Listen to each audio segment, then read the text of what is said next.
Hello friends, आप सभी का अपने एचडीएस ट्यूटोरियल पर स्वागत है। इस वीडियो में हम लोग देखेंगे जीसीईआरटी 8 क्लास साइंस का चैप्टर 16 एंड 17 का एमसीक्यू क्वेश्चन है। सर, जितना भी क्वेश्चन मैं यहाँ पर दिखाने वाला हूँ काफ़ी इंपॉर्टेंट, सभी को आप लोगों को याद कर लेना है और कहीं पर दिक्कत होगी तो मुझे कमेंट कर दीजिएगा, मैं आपकी प्रॉब्लम सॉल्व करने की पूरी कोशिश करूँगा। तो चलिए हम लोग बढ़ते हैं क्वेश्चन आंसर की ओर। चैप्टर 16 क्लियर है। चैप्टर 16 का नाम है वायु एवं जल प्रदूषण। क्लियर है। तो देखिए सही विकल्प का चयन करें। पहला नंबर, वायुमंडल में सबसे अधिक मात्रा में पाई जाने वाली गैस। तो देखिए वायुमंडल में सबसे अधिक कौन सी गैस है। पहला ऑप्शन है ऑक्सीजन, दूसरा ऑप्शन है कार्बन डाइऑक्साइड, तीसरा ऑप्शन है नाइट्रोजन, चौथा मीथेन। तो इसमें सही आंसर हो जाएगा ऑप्शन नंबर तीसरा। क्लियर है, नाइट्रोजन। वायुमंडल में सबसे अधिक नाइट्रोजन गैस की मात्रा है। अब देखिए सेकेंड नंबर का क्वेश्चन है, निम्नांकित में कौन सा पौधा घर गैस नहीं है। क्लियर है, निम्नांकित में कौन सा पौधा घर गैस नहीं है। तो देखिए पहला ऑप्शन है कार्बन डाइऑक्साइड, दूसरा ऑप्शन है सल्फर, तीसरा ऑप्शन है मीथेन, चौथा ऑप्शन है नाइट्रोजन। तो इसमें देखिए क्वेश्चन है कौन सा पौधा घर गैस नहीं है, तो इसमें चौथा नंबर का ऑप्शन सही हो जाएगा, क्योंकि कार्बन डाइऑक्साइड यूज होता है पौधा घर में, और सल्फर डाइऑक्साइड भी यूज होता है, मीथेन भी यूज होता है, लेकिन नाइट्रोजन पौधा घर में यूज नहीं होता है। अब देखिए 3 नंबर का क्वेश्चन, विश्व तापन का मुख्य कारण है। क्लियर है, विश्व तापन जिसका हम लोग इंग्लिश में ग्लोबल वार्मिंग कहते हैं, उसका मुख्य कारण क्या है। पहला ऑप्शन देखिए नाइट्रोजन की बढ़ती मात्रा, दूसरा ऑप्शन है ऑक्सीजन की बढ़ती मात्रा, तीसरा ऑप्शन है कार्बन डाइऑक्साइड की बढ़ती मात्रा, और चौथा है ओजोन की बढ़ती मात्रा। तो इसमें सही आंसर हो जाएगा ऑप्शन नंबर तीसरा। क्लियर है, कार्बन डाइऑक्साइड की बढ़ती मात्रा के कारण ग्लोबल वार्मिंग बढ़ रहा है। अब देखिए 4 नंबर का क्वेश्चन है, वायु प्रदूषण का प्रभाव पड़ता है। क्लियर है, वायु प्रदूषण का प्रभाव पड़ता है तो किस पर ज्यादा प्रभाव पड़ता है। देखिए पहला ऑप्शन है मनुष्य पर, दूसरा वृक्षों पर, तीसरा भवनों पर, चौथा इनमें सभी पर। तो इसका सही आंसर हो जाएगा इनमें सभी पर, ऑप्शन नंबर चौथा। क्लियर है, मनुष्य पर भी प्रभाव पड़ता है, वृक्षों पर भी और भवनों पर भी। फिर देखिए 5 नंबर का क्वेश्चन, पर्यावरण का अजैविक कारक है। क्लियर है, पर्यावरण का अजैविक कारक है। तो पहला देखिए ऑप्शन मनुष्य, दूसरा वायु, तीसरा पेड़ पौधे, चौथा पक्षी।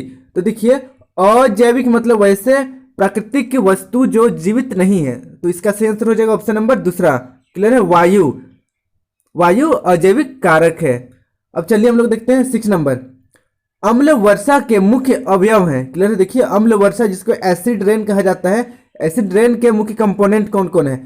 तो पहला ऑप्शन देखिए सल्फ्यूरिक अम्ल, दूसरा नाइट्रिक अम्ल, तीसरा पहला सल्फ्यूरिक तथा दूसरा नाइट्रिक दोनों, और तीसरा इनमें कोई नहीं। तो इसका सही आंसर हो जाएगा देखिए सल्फ्यूरिक अम्ल भी इसका अवयव है और नाइट्रिक एसिड भी। क्लियर है, नाइट्रिक अम्ल भी। तो इस तरह इसका सही आंसर हो जाएगा ऑप्शन नंबर तीसरा, ए और दो, मतलब पहला और दूसरा दोनों। क्लियर है, तीसरा ऑप्शन सही हो जाएगा। सबको याद कर लेना है आप लोगों को। हम लोग बढ़ते हैं नेक्स्ट 7 नंबर की ओर। 7 नंबर का क्वेश्चन है, कौन सी गैस। क्लियर है, कौन सी गैस हरित गृह प्रभाव वृद्धि के लिए जिम्मेवार है। क्लियर है, कौन सी गैस हरित गृह प्रभाव वृद्धि के लिए जिम्मेवार है। तो देखिए पहला ऑप्शन है CO जिसको कार्बन मोनोऑक्साइड कहा जाता है, दूसरा CO2 जिसको कार्बन डाइऑक्साइड कहा जाता है, तीसरा N2 नाइट्रोजन, और चौथा O2 ऑक्सीजन। तो इसका सही आंसर हो जाएगा ऑप्शन नंबर दूसरा। क्लियर है, कार्बन डाइऑक्साइड CO2 हरित गृह, या फिर हम लोग बोले इसको पौधा घर, वो सेम चीज है। हरित गृह और पौधा घर दोनों एक ही चीज को कहा जाता है। तो यहाँ पर CO2 मुख्य गैस होता है। क्लियर है। अब देखिए 8 नंबर का क्वेश्चन, इनमें से कौन सा पदार्थ प्राथमिक प्रदूषक है। क्लियर है, प्राथमिक प्रदूषक कौन सा पदार्थ है। पहला ऑप्शन है कार्बन डाइऑक्साइड, दूसरा ओजोन, तीसरा कोहरा, चौथा सल्फर डाइऑक्साइड। तो इसमें सही आंसर हो जाएगा ऑप्शन नंबर पहला, कार्बन डाइऑक्साइड। क्लियर है, कार्बन डाइऑक्साइड प्रदूषण का प्राथमिक कारक है। अब चलिए बढ़ते हैं हम लोग 9 नंबर की ओर। 9 नंबर का क्वेश्चन है, इनमें से कौन सी विषैली गैस श्वास के द्वारा शरीर में पहुंचती है। क्लियर है, तो देखिए पहला ऑप्शन है नाइट्रोजन, दूसरा ऑक्सीजन, तीसरा कार्बन मोनोऑक्साइड, और चौथा कार्बन डाइऑक्साइड। तो इसका सही आंसर हो जाएगा ऑप्शन नंबर चौथा, कार्बन डाइऑक्साइड एक विषैली गैस है। क्लियर है, एक्चुअल में कार्बन मोनोऑक्साइड भी है, परंतु यहाँ पर आंसर हो जाएगा कार्बन डाइऑक्साइड। अब चलिए हम लोग बढ़ते हैं नेक्स्ट 10 नंबर की ओर। पौधों पर प्रभाव के लिए उत्तरदायी गैस है, क्लियर है, पौधों पर प्रभाव के लिए उत्तरदायी गैस है। देखिए पहला ऑक्सीजन, दूसरा ओजोन, तीसरा हाइड्रोजन, चौथा कार्बन डाइऑक्साइड। तो इसका सही आंसर हो जाएगा पौधे कौन सा गैस से यूज करते हैं, कौन सा हवा लेते हैं, तो हो जाएगा आंसर कार्बन डाइऑक्साइड। इसीलिए इसका सही आंसर हो जाएगा ऑप्शन नंबर चौथा, क्लियर है, कार्बन डाइऑक्साइड। अब चलिए बढ़ते हैं हम लोग 11 नंबर की ओर। 11 नंबर का क्वेश्चन है, झारखंड के अनेक जगहों पर भूमि के अंदर आर्सेनोपाराइट नामक खनिज पाए जाने के कारण भूमिगत जल किस तत्व से विषाक्त हो जाता है, क्लियर है। तो देखिए पहला ऑप्शन है आर्सेनिक, दूसरा पारा, तीसरा फास्फोरस, चौथा सीसा। तो इसका सही आंसर हो जाएगा ऑप्शन नंबर पहला, क्लियर है, आर्सेनिक।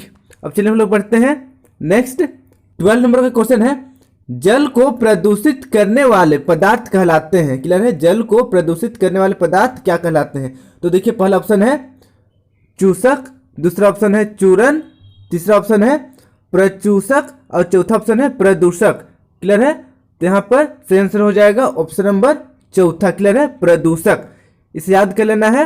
अब हम लोग बढ़ेंगे नेक्स्ट 17 चैप्टर की ओर। 17 चैप्टर देखने से पहले आपसे रिक्वेस्ट है कि अगर अभी तक आप मेरे चैनल को एचडीएस ट्यूटोरियल को सब्सक्राइब नहीं किए तो सब्सक्राइब कर लीजिए और बेल आइकन को भी प्रेस कर दीजिए ताकि जब भी मैं नया वीडियो अपलोड करूं आप तक नोटिफिकेशन चली जाए।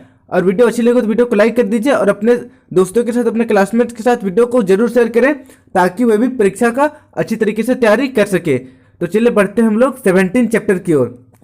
17 चैप्टर देखिए, चैप्टर का नाम है पौधे एवं जंतुओं का संरक्षण।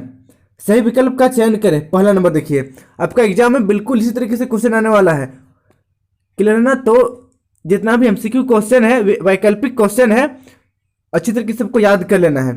पहला नंबर देखिए, बिरसा मुंडा जैविक उद्यान झारखंड के किस जिले में अवस्थित है। तो देखिए पहला ऑप्शन है दुमका, दूसरा पलामू, तीसरा रांची, चौथा हजारीबाग। तो इसका सही आंसर हो जाएगा ऑप्शन नंबर तीसरा, रांची, क्लियर है, बिरसा मुंडा जैविक उद्यान रांची में है। अब चलिए बढ़ते हैं हम लोग सेकंड नंबर की ओर। सेकंड नंबर का क्वेश्चन है, दलमा अभ्यारण्य किस जिले में अवस्थित है, क्लियर है, दलमा अभ्यारण्य किस जिले में अवस्थित है। तो देखिए इसका पहला ऑप्शन है पूर्वी सिंहभूम, दूसरा ऑप्शन है पश्चिमी सिंहभूम, तीसरा ऑप्शन है लातेहार, चौथा हजारीबाग। तो इसमें सही आंसर हो जाएगा ऑप्शन नंबर पहला, क्लियर है, पूर्वी सिंहभूम में दलमा अभ्यारण्य स्थित है। अब चलिए बढ़ते हैं हम लोग 3 नंबर की ओर। 3 नंबर का क्वेश्चन है, मगरमच्छ प्रजनन केंद्र, क्लियर है, मगरमच्छ प्रजनन केंद्र झारखंड के किस जिले में अवस्थित है। तो पहला देखिए, पहला ऑप्शन है दुमका, दूसरा पलामू, तीसरा रांची, चौथा हजारीबाग। तो इसका सही आंसर हो जाएगा ऑप्शन नंबर तीसरा, रांची, क्लियर है, मगरमच्छ प्रजनन केंद्र झारखंड के रांची जिले में अवस्थित है। अब चलिए देखिए 4 नंबर का क्वेश्चन है, प्राकृतिक आवास का वन्य प्राणी संरक्षण किया जाता है, क्लियर है, प्राकृतिक आवास का वन्य प्राणी संरक्षण किया जाता है, किसमें किया जाता है। तो देखिए पहला ऑप्शन है अभ्यारण्य, दूसरा ऑप्शन है राष्ट्रीय उद्यान, तीसरा ऑप्शन है जैवमंडल संरक्षित क्षेत्र और चौथा ऑप्शन है इनमें से सभी। तो इसका सही आंसर हो जाएगा ऑप्शन नंबर तीसरा, क्लियर है, जैवमंडल संरक्षित क्षेत्र। इसे याद कर लीजिएगा। अब हम लोग बढ़ते हैं नेक्स्ट 5 नंबर की ओर। 5 नंबर का क्वेश्चन है, भारत में कुल बाघ संरक्षित क्षेत्रों की संख्या है, क्लियर है, भारत में कुल बाघ संरक्षित क्षेत्रों की संख्या कितनी है। तो देखिए पहला ऑप्शन है 20, दूसरा ऑप्शन 19, तीसरा 21, चौथा 25। तो इसका सही आंसर हो जाएगा ऑप्शन नंबर दूसरा 19, क्लियर है, भारत में कुल बाघ संरक्षित क्षेत्र की संख्या 19 है। अब चलिए देखिए 6 नंबर, भारत में राष्ट्रीय उद्यान की कुल संख्या कितनी है। ये सब काफी इंपॉर्टेंट क्वेश्चन है, सबको याद कर लेना है आप लोगों को। तो देखिए भारत में राष्ट्रीय उद्यान की कुल संख्या कितनी है, पहला ऑप्शन है 10, दूसरा 20, तीसरा 77, चौथा 55। तो इसका सही आंसर हो जाएगा ऑप्शन नंबर तीसरा 77, क्लियर है, भारत में राष्ट्रीय उद्यान की कुल संख्या 77 है, 77। अब चलिए बढ़ते हैं हम लोग नेक्स्ट 7 नंबर की ओर।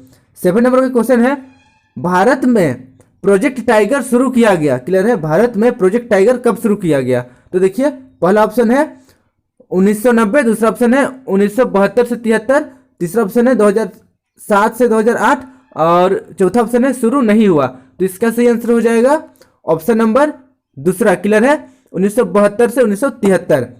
अब देखिए 8 नंबर का क्वेश्चन। 8 नंबर का क्वेश्चन है, संकटापन स्पीसीज क्या है या संकट संकटापन स्पीसीज है? तो देखिए पहला घोड़ा, दूसरा गाय, तीसरा कुत्ता, चौथा बाघ। अब चलिए देखिए संकटापन स्पीसीज मतलब क्या होता है। संकटापन स्पीसीज मतलब ऐसे जंतु होता है जिसका अस्तित्व खत्म हो रहा है, जो अब बहुत कम पाए जाते हैं। तो इसका सही आंसर हो जाएगा ऑप्शन नंबर चौथा बाघ की संख्या बहुत ही कम हो गई है।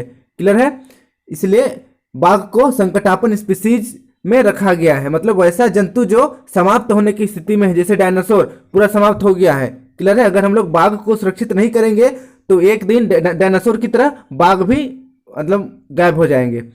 तो चलिए देखिए 9 नंबर का क्वेश्चन है, भारत में कुल अभ्यारण्यों की संख्या है। तो देखिए भारत में कुल अभ्यारण्य कितना है।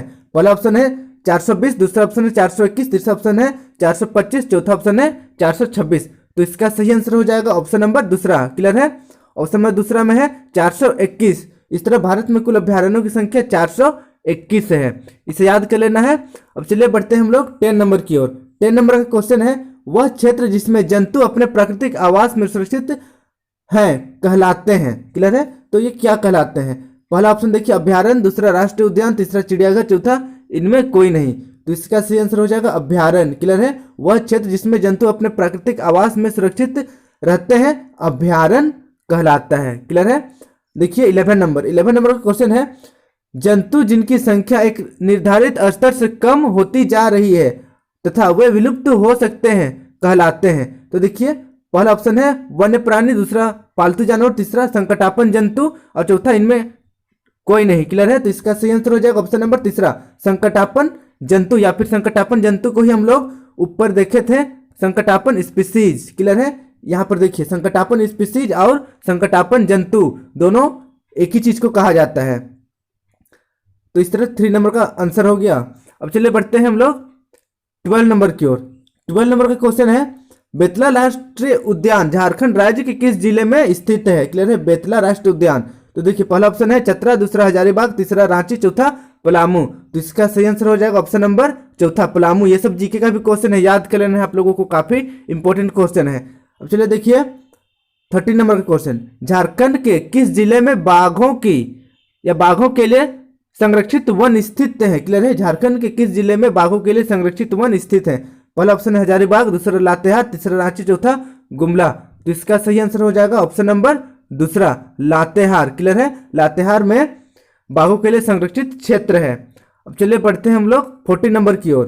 14 नंबर का क्वेश्चन है, वनों को समाप्त करने को क्या कहते हैं। क्लियर है? वनों को समाप्त करने को क्या कहते हैं। तो देखिए पहला ऑप्शन है पुनर्वनरोपण, दूसरा वनोन्मूलन, तीसरा वन्य प्राणी अभ्यारण्य और चौथा इनमें कोई नहीं। तो इसका सही आंसर हो जाएगा ऑप्शन नंबर दूसरा वन उन्मूलन। क्लियर है? उन्मूलन मतलब होता है समाप्त करना, तो वन का उन्मूलन करना, वन को समाप्त करना। ऑप्शन नंबर दूसरा सही हो गया। अब चलिए देखते हैं 15 नंबर हमारा लास्ट क्वेश्चन है, वन उन्मूलन का अस्थायी हल क्या है। क्लियर है? कैसा काम करके हम लोग वन उन्मूलन को मतलब कि वन को सुरक्षित कर सकते हैं।